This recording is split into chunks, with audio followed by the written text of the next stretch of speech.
Final గా ఈ వారం రిలీజ్ అవుతున్న అంటే సెప్టెంబర్ 12th రిలీజ్ అవుతున్న మిరాయి మూవీకి సంబంధించి కొన్ని విషయాలు ఈ వీడియోలో మనం మాట్లాడుకుందాం అనమాట. ఫస్ట్ మిరాయి మూవీ మీద ఇండియా వైడ్ గా చాలా క్రేజ్ ఉందని చెప్పుకోవచ్చు అనమాట. అండ్ అలాగే దాని మీద భారీ ఎక్స్పెక్టేషన్స్ ఉన్నాయని చెప్పుకోవచ్చు అనమాట. ఎందుకంటే ఆ మూవీకి సంబంధించిన టీజర్ ట్రైలర్ మూవీ మీద హైప్స్ అయితే పెంచేసింది అనమాట. ఇలాంటి టైంలో మూవీ టీమ్ ప్లే చేసిన స్ట్రాటజీస్ వర్కౌట్ అవుతాయా లేదా, అండ్ అలాగే మిరాయి టీం పెట్టుకున్న 500 కోట్ల టార్గెట్ రీచ్ అవ్వగలరా లేదా అనే పాయింట్స్ అనేవి ఈ వీడియో మనం మాట్లాడుకుందాం అనమాట. మెయిన్ టాపిక్ గురించి సింపుల్ గా చెప్పొస్తే ప్రజెంట్ ఉన్న సిచ్యువేషన్ లో ఒక ఆడియన్స్ ని థియేటర్ కి రప్పించడానికి చాలా ప్రయత్నం చేస్తున్నారన్నమాట. ఆ ప్రయత్నంలో వాళ్ళు స్ట్రాటజీస్ అవనండి, లేకపోతే ట్రైలర్ లో కొన్ని ఇచ్చే హింట్స్ అవనండి, అండ్ అలాగే కొంత కాంట్రవర్సీ అవనండి, ఇలాగ ఏదో ఒకటి చేసి ఆడియన్స్ ని థియేటర్ కి రప్పించి కలెక్షన్స్ కోసం వాళ్ళ ప్రయత్నాలు వాళ్ళు చేస్తూ ఉంటారన్నమాట. ఇలాంటి సిచ్యువేషన్ లోనే మిరాయి టీం కూడా కొన్ని స్ట్రాటజీస్ ప్లే చేస్తుంది అనమాట. ఎందుకు స్ట్రాటజీస్ ప్లే చేస్తుంది అంటే, ఫస్ట్ ఒక మూవీ ఎలా ఉంది ఏంటని, సో ఆ మూవీ రిలీజ్ అయిన ఈవినింగ్ లోపే ఆ మూవీ యొక్క రివ్యూ చేస్తుంది. అండ్ అలాగే ఆ మూవీ థియేటర్ ప్రింట్ విత్ క్లారిటీతో కొన్ని వెబ్సైట్స్ లో అవైలబుల్ గా ఉంటుంది. అండ్ అలాగే మూవీ రిలీజ్ అయిన నెలకే ఓటీటీలోకి వచ్చేస్తుంది కాబట్టి, సో మూవీ రిజల్ట్ చూసి బాగుందంటేనే ఆడియన్స్ వెళ్తున్నారు, లేకపోతే మానేస్తున్నారు. సో ఇలాంటి సమయంలో మిరాయి టీమే కాదు, చాలా మంది ప్రొడ్యూసర్స్ వాళ్ళు పెట్టిన పెట్టుబడి వెనక్కి రావాలి అంటే ఖచ్చితంగా ఆడియన్స్ థియేటర్ కు వచ్చేలాగా వాళ్ళు ఏదో ఒక ప్రయత్నం అయితే చేయాలన్నమాట. ఇక్కడ మిరాయి టీం చేసిన ఫస్ట్ అటెంప్ట్ ఏంటంటే ట్రైలర్ రిలీజ్ చేయడం. సో అంటే ప్రతి మూవీ తన ట్రైలర్ రిలీజ్ చేస్తుంది, అందులో పెద్ద స్ట్రాటజీ ఏం లేదని అనుకోవద్దండి. ఎందుకంటే ఈ మిరాయి మూవీ హనుమాన్ మూవీ కంటే ముందే స్టార్ట్ అయిందని సో ఒక టాక్ అయితే నడుస్తుంది అనమాట. బట్ కొన్ని ఫైనాన్షియల్ ఇష్యూస్ వల్ల మిరాయి మూవీ ఆగి తేజ సజ్జా గారు ఇటు హనుమాన్ మూవీ తీయడం జరిగింది. అండ్ అలాగే ఈ మూవీ డైరెక్టర్ అయిన కార్తిక్ ఘట్టమనేని గారు రవితేజ గారితో ఈగల్ మూవీ తీయడం జరిగింది అనమాట. ఇక దాని తర్వాత సో మిరాయి మూవీకి పీపుల్ మీడియా ఫ్యాక్టరీ యాడ్ అయ్యి ఆ మిరాయి మూవీ షూటింగ్ కంప్లీట్ చేసి ఫైనల్ గా మూవీ అనేది రిలీజ్ అవబోతుంది అనమాట.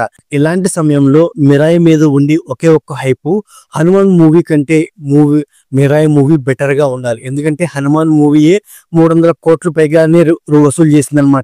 సో అంటే ఎలాంటి అంచనాలు లేకుండా వచ్చిన మూవీయే 300 కోట్లు వసూలు చేసిందంటే, సో మిరాయి మీద అన్ని అంచనాలు పెట్టుకుని మిరాయి ఖచ్చితంగా 500 కోట్లు కొట్టాలి అంటే ఖచ్చితంగా హనుమాన్ మూవీ కంటే మిరాయి మూవీ బెటర్ గా ఉండాలి. అండ్ అలాగే హనుమాన్ మూవీతో కూడా పోల్చే అవకాశాలు ఎక్కువ నేను చెప్పుకోవచ్చు అనమాట. ఎందుకంటే సో మిరాయి మూవీ కూడా ఒక మైథలాజికల్ టచ్ ఇచ్చుకుంటూ వెళ్తారు, అండ్ అలాగే హనుమాన్ మూవీ కూడా ఒక మైథలాజికల్ టచ్ తో ఒక సూపర్ హీరోని ప్రజెంట్ చేస్తారు. సో మిరాయి మూవీ స్టోరీ కూడా అంతే అనమాట.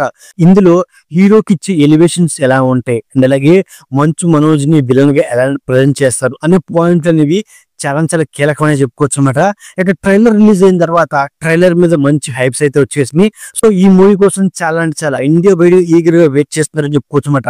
ఇలాంటి సిచ్యువేషన్ లోనే మిరాయి టీం చేసిన మరో స్ట్రాటజీ ఏంటి అంటే మూవీ యొక్క స్టోరీ అనేది చెప్పేశారని చెప్పుకోవచ్చు అనమాట. ఎందుకంటే ఒకనొక సిచ్యువేషన్ లో అంటే మంచు మనోజ్ గారు స్టోరీ గురించి కొన్ని లీక్స్ అయితే ఇచ్చారు, అండ్ అలాగే తేజ సజ్జా గారు కూడా కొన్ని ఇంటర్వ్యూస్ లో స్టోరీ గురించి లీక్స్ అయితే ఇచ్చేసారు అనమాట. అసలు వీళ్ళు స్టోరీ చెప్పడానికి మెయిన్ రీజన్ ఏంటి అంటే, ట్రైలర్ లో చూసేంత వరకు మనకు స్టోరీ అనేది మాక్సిమం అర్థమైపోతుంది అనమాట. బట్ వీళ్ళు చెప్పడానికి నా పరంగా అంటే వీళ్ళు ప్లే చేసిన స్ట్రాటజీ అనేది నా ఐడియా ప్రకారం ఏంటి అంటే, ఫస్ట్ ఇది ఒక మైథలాజికల్ అనమాట. అంటే అశోకుడు అండ్ అలాగే రాముడు, సో వాళ్ళిద్దరిని కలిపే ప్రయత్నం వీరైతే చేస్తున్నారన్నమాట. అది మైథలాజికల్ లో. సో అది ఎలా కలుపుతారు ఏంటి అనేది ఒక పెద్ద క్వశ్చన్ అనమాట.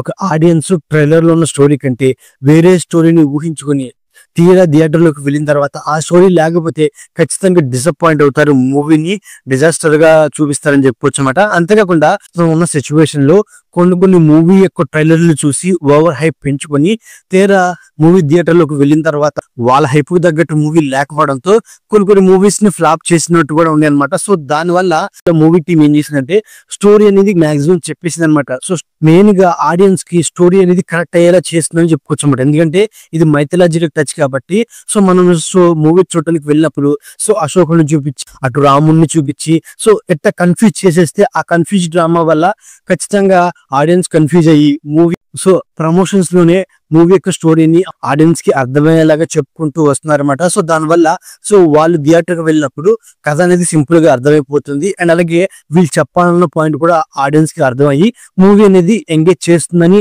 వాళ్ళది ఇంకో స్ట్రాటజీ అనుకోవచ్చు అనమాట. అంతేకాకుండా మరో స్ట్రాటజీ వచ్చేసి ప్రజెంట్ ఉన్న సిచ్యువేషన్స్ లో ఎక్కువ శాతం మైథలాజికల్ టచ్ ఇస్తూనే మూవీస్ చాలా వరకు హిట్ అవుతాయని చెప్పుకోవచ్చు అనమాట. ఎందుకంటే ప్రజెంట్ ఉన్న సిచ్యువేషన్స్ లో ఎక్కువ స్టోరీ అనేది మైథలాజికల్ అంటే ప్రజెంట్ స్టోరీకి అండ్ అలాగే మైథలాజికల్ అంటే ఎప్పుడు పాస్ట్ లో జరిగిన స్టోరీకి లింకులు కలుపుకుంటూ కొన్ని తీసిన మూవీస్ అనేవి చాలా ఎంగేజ్ చేస్తున్నాయని చెప్పుకోవచ్చు అనమాట. అందులో మనం మెయిన్ గా చెప్పొస్తే హనుమాన్ అవనండి, బింబిసారా అవనండి, అలాంటి కొన్ని మూవీస్ ప్రజెంట్ హిట్ అవుతున్నాయి అనమాట. అలాంటి లైన్ మీద ఈ స్టోరీ ఉండడం, ఆ స్టోరీని ముందుగానే చెప్పుకుంటూ రావడం, ఆడియన్స్ కి కొంత అవేర్నెస్ కల్పించడం కూడా మూవీకి ప్లస్ అవుతుందని ఖచ్చితంగా మూవీ టీం అనుకుని ఉంటారని నాకైతే అనిపిస్తుందని చెప్పుకోవచ్చు అనమాట. అసలు స్టోరీ అనేది వీళ్ళు ఏం చెప్పారని చెప్పుకోవచ్చు వస్తే ఈ మూవీలో మెయిన్ గా అశోకుడి దగ్గర ఉన్న ఒక 9 గ్రంథాలు అయితే ఉంటాయి అనమాట. అసలు ఈ 9 గ్రంథాలు అశోకుడి దగ్గరికి ఎలా వచ్చినాయి అనే పాయింట్ కూడా ఈ మూవీలో చెప్తారని చెప్పుకోవచ్చు అనమాట. ఆ 9 గ్రంథాల్లో మానవాళికి సంబంధించి ఇన్ఫర్మేషన్ అయితే ఉంటుంది అనమాట. సో ఆ గ్రంథాలని చేజిక్కించుకోవడం కోసం వీళ్ళైన మంచు మనోజ్ ఒక బ్లాక్ స్క్వాడ్ గా ఏర్పాటయ్యి వాటి కోసం వెతుకుతూ ఉంటాడు అనమాట. ఆ 9 గ్రంథాలు వేరే వేరే ప్లేస్ లో ఉంటే ఆయా ప్లేస్ లో ఉన్న వాళ్ళు ఆ 9 గ్రంథాలని కాపాడుకుంటూ వస్తారనమాట. అలాంటి సిచ్యువేషన్ లోని ఒక్కొక్క గ్రంథాన్ని చేజిక్కించుకొని తన పవర్ ని ఎప్పటికప్పుడు పెంచుకుంటున్న విలన్ ని ఎదిరించడానికి కొందరు హీరోని హెల్ప్ అడుగుతారనమాట. అలాంటి సిచ్యువేషన్ లోనే అసలు హీరోకిను అండ్ అలాగే ఆ 9 గ్రంథాలకు ఉన్న లింక్ ఏంటి, ఒకవేళ ఆ 9 గ్రంథాలు విలన్ కి చిక్కితే సో అప్పుడు ఒక రాముడు క్యారెక్టర్ వచ్చి ఏం చేస్తారు, అసలు రాముడికి అండ్ అలాగే అశోకుడికి ఉన్న లింక్ కూడా ఈ మూవీలో చూపిస్తారని చెప్పుకోవచ్చు అనమాట. అండ్ అలాగే ఒకవేళ 9 గ్రంథాలు విలన్ కి కనుక చిక్కితే విలన్ ని ఆపడానికి ఉండి ఏకైక వెపన్ వచ్చేసి ఈ మూవీలో యూజ్ చేసిన మిరాయి అని ఒక వెపన్ అనమాట. అంటే సో మన హీరో చేతులు ఉండే వెపన్ అనమాట. సో ఆ వెపన్ తో హీరో విలన్ ని ఎలా ఎదిరించాడు అనే పాయింట్ మీద ఓవర్గా స్టోరీ అనేది అనమాట. సో మరి ఈ స్టోరీని ఒక విజువల్ వండర్ గా అడ్వెంచరస్ గా ఎలా ప్రజెంట్ చేస్తారనేది మెయిన్ టాపిక్ అని చెప్పుకోవచ్చు అనమాట. అయినప్పటికీ ఫస్ట్ మరి ఇలాంటి స్టోరీ రివీల్ చేసేసి అండ్ అలాగే వీళ్ళు ప్లే చేసిన స్ట్రాటజీస్ వర్కౌట్ అయితే మిరాయి మూవీ 500 కోట్లు కొట్టగలిగిద్దా అంటే నేనైతే కొట్టగలిగిద్దని చెప్పుకోవచ్చు అనమాట. ఎందుకంటే సో కంటెంట్ ఉంటే ఈ ప్రజెంట్ సిచ్యువేషన్స్ లో మూవీ అనేది కలెక్షన్స్ వర్షం అని చెప్పుకోవచ్చు అనమాట. దానికి బెస్ట్ నిదర్శనం వచ్చేసి మహావతార్ నరసింహ అని చెప్పుకోవచ్చు అనమాట. ఎలాంటి అంచనాలు లేకుండా మూవీ వచ్చి ప్యాన్ ఇండియాగా రిలీజ్ అయ్యి భారీ కలెక్షన్స్ అయితే రాబడుతుంది అనమాట. సో అలాంటి సిచ్యువేషన్స్ లోనే మిరాయి మూవీ గనక కంటెంట్ అనేది బాగుంది అండ్ అలాగే వాళ్ళు ప్రజెంట్ చేసిన విధానం ఎంగేజింగ్ గా ఉంటే మూవీ 500 కోట్లు పైగానే సింపుల్ గా కొట్టగలిగే అవకాశం ఉండేది నాకు ఇది అనిపించింది అనమాట.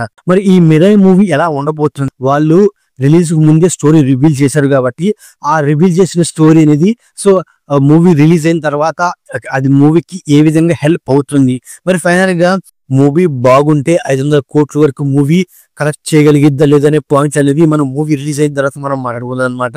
ఓవరాల్ గా ఇదండి ఈ టాపిక్ కనుక నచ్చినట్లయితే వీడియోకి ఒక చిన్న లైక్ అయితే చేయండి. అలాగే ఈ టాపిక్ లో మీకు ఏమైనా చెప్పాలనుకుంటే కమెంట్ బాక్స్ లో కమెంట్ చేయండి. మన ఛానల్ ని సబ్స్క్రైబ్ చేసుకోండి. Okay, thank you all.